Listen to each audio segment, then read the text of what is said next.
Shalom saudaraku. Saudara, di dalam peristiwa mujizat 5 roti 2 ikan, Injil Markus mencatat akan apa yang dilakukan Tuhan Yesus sebelum mujizat itu terjadi. Ya, kita coba lihat Markus pasal 6 ayat 41. Dan setelah ia mengambil 5 roti dan 2 ikan itu, diambil pakai apa saudara? Pakai tangan ya, tangan Tuhan ya. Jadi dia memegang. Ia menengadah ke langit, ya, menengadah ke langit. Jadi bayangkan Tuhan Yesus mengambil 5 roti 2 ikan, yaitu bahan yang serba terbatas itu, bahan yang tidak mungkin bisa mengenyangkan akan 5.000 orang laki-laki. Kalau tambah wanita, tambah anak, entah berapa ribu, saudaraku ya, itu dipegang. Kemudian Tuhan Yesus menengadah ke langit. Saudara, perhatikan di sini Tuhan Yesus adalah anak manusia, ya. Dia memang anak Allah, tapi dia ada di antara kita, di antara manusia, dia sebagai manusia seutuhnya. Kodrat ganda Tuhan Yesus ya. Dia Allah 100%, dia juga manusia 100%. Nah, dia menengadah ke langit. Ini menjadi apa ya? Teladan, panutan bagi kita. Terus dan mengucap berkat. Jadi ada 3 langkah, saudara. Dia mengambil 5 roti 2 ikan, kemudian dia menengadah ke langit.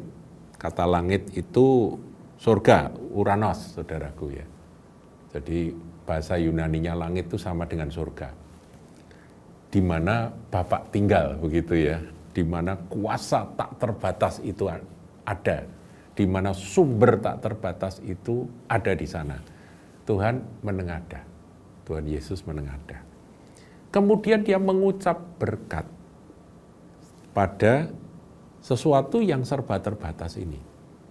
Diberkati, kemudian dia bertindak. Lalu yang memecah-mecah roti itu dan memberikannya pada murid-muridnya. Murid-murid dibagi. Supaya dibagi-bagikan kepada orang-orang itu. Jadi mereka membagi-bagi, murid-murid itu membagi-bagi pada orang-orang yang sudah kelaparan itu. Begitu juga kedua ikan itu juga dibagi-baginya kepada mereka. Ayat 42, dan mereka semuanya makan sampai kenyang. Bahkan ayat 43, kemudian orang mengumpulkan potongan-potongan roti 12 bakul penuh, sehingga pada selain daripada sisa-sisa ikan, yang ikut makan roti itu ada 5.000 orang laki-laki. Sekali lagi, plus wanita, plus anak-anak, yang ngasih itu kan, yang ngasih apa? Roti itu, mempersembahkan roti, 5 roti 2 ikan itu kan anak-anak, saudara. Jadi plus anak-anak, plus ibu-ibu, waduh, nggak tahu jumlahnya. Tapi laki-laki saja 5.000. Saudaraku, 3 langkah yang perlu kita perhatikan.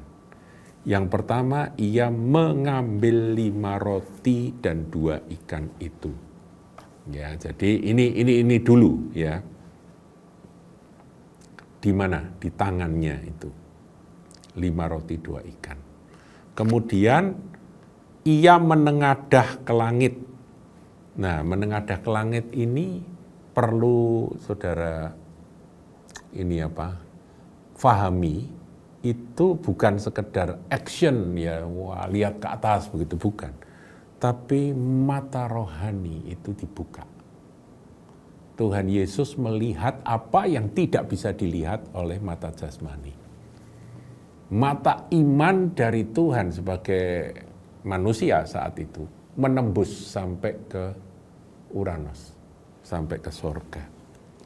Di mana di sana ada sumber tak terbatas yang tidak kelihatan, yang kekal sifatnya. Kemudian apa yang dilakukan oleh Tuhan berikutnya? Ia mengucap berkat. Jadi berkat itu diucapkan atas 5 roti 2 ikan yang sangat terbatas itu. Wow. Nah sekarang bagaimana kalau saudara menghadapi persoalan? Persoalan terlalu besar. Ya, saudara anggap saja dalam bisnis Anda tiba-tiba ada kebutuhan yang melampaui akan dana yang tersedia di dalam rekening Anda, rekening perusahaan Anda. Bagaimana gitu ya? Ada satu masalah yang melampaui kekuatan. Ada satu kebutuhan yang jauh lebih besar daripada kemampuan. Yang ada itu diberkati, saudara. Ini penting sekali. Jangan sampai mengutuk. Murid-murid itu ya kalau saya pakai istilah yang kasar ya itu mengutuk. Mereka ngomong gini, ini nggak cukup. Ini tidak mampu. Ini untuk apa? Apa artinya 5 roti 2 ikan? Jadi ini bisa jadi kutuk, saudaraku. Nah, aku nggak punya apa-apa. Omongan-omongan seperti ini harus kita mulai hindari. Kalau kita ingin kuasa Tuhan Yesus seperti yang terjadi pada Tuhan Yesus itu kita alami, saudaraku.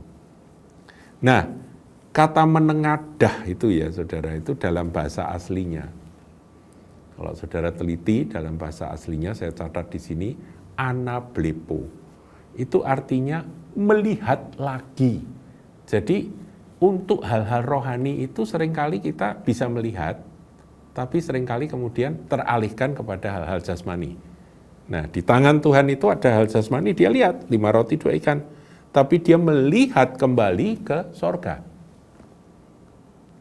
Ini keterbatasan, itu ketidakterbatasan. Dia menengadah ke atas. Melihat kembali, anablepo. Arti anablepo yang kedua, ini saya catat, memulihkan penglihatan yang hilang. Jadi kita ini kalau pas berdoa, kita ini bisa melihat akan hal-hal yang sesuai dengan iman kita.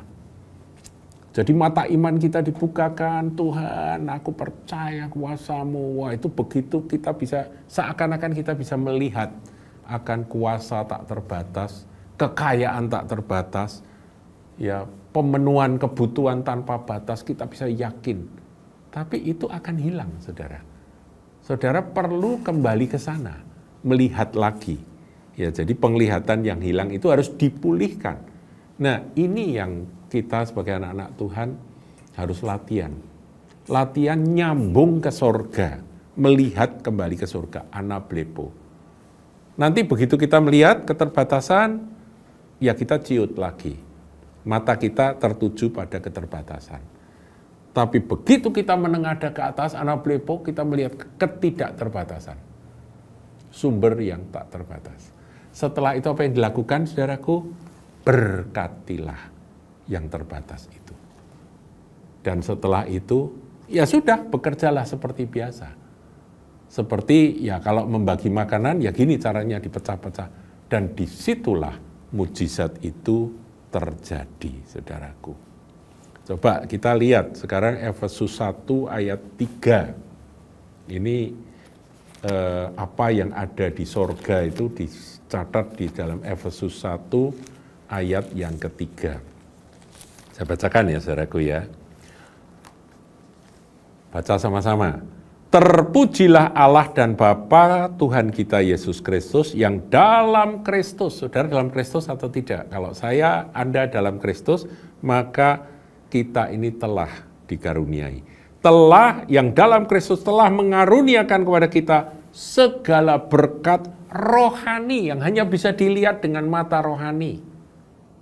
Nggak bisa dilihat dengan mata jasmani. Dengan mata iman, saudara bisa melihatnya. Di dalam sorga. Nah, ini yang perlu kita lihat, saudara. Seperti Tuhan Yesus menengadah anablepo itu, dia melihat kembali. Oh, itu sumbernya. Nah, kemudian dari situ mulut mengucap berkat. Ya, jangan kutuk, saudaraku, tapi berkat. Jangan keluhan, tapi berkat. Jadi, Tuhan Yesus memberkati, mengucap berkat atas 5 roti 2 ikan itu. Nah, saudaraku, sekarang masalah terbesar kita apa? Tadi kita sudah lihat. Di mata, kita mau lihat apa? Lihat yang terbatas, lihat yang ini, yang kelihatan ini, atau yang tidak kelihatan oleh mata jasmani, tapi hanya bisa dilihat oleh mata iman. Anablepo. Latihan melihat itu kembali melihat ke atas. Melihat yang di sorga. Kemudian yang di tangan, ya kalau di mata, mata melihat ke sana. Yang di tangan, berkati, keterbatasan ini berkati. Nanti akan jadi tidak terbatas. Saudara, apa yang ada padamu itu luar biasa kalau Tuhan sentuh ya, Tuhan jamah dan Tuhan berkati. Ingat itu buli-buli dari janda yang mau yang stres itu ya, karena suaminya mati, anaknya mau diambil jadikan budak itu ya, dia sedih, dia datang pada Nabi, kemudian buli-buli itu dituang, saudaraku. Dan ketika dituang, tidak habis-habis, saudara. Tapi itu dituang minyaknya. Diberkati, saudaraku. Karena Tuhan bisa bikin mujizat terhadap apa yang kita berkati. Kemudian di mulut. Ya, tadi masalah terbesar kita tuh mata, mau lihat yang mana? Lihat yang terbatas, ketidakmampuan, atau melihat kemampuan Bapa, kemampuan Tuhan yang tanpa batas. Mata, lihat kembali, lihat yang sudah hilang itu, Anda lihat kembali, anak Blepo. Kemudian yang kedua, di tangan, saudaraku. Yang di tangan, Anda harus berkati. Jadi apa yang menjadi milik kepunyaanmu itu harus Anda berkati, jangan dikutuki.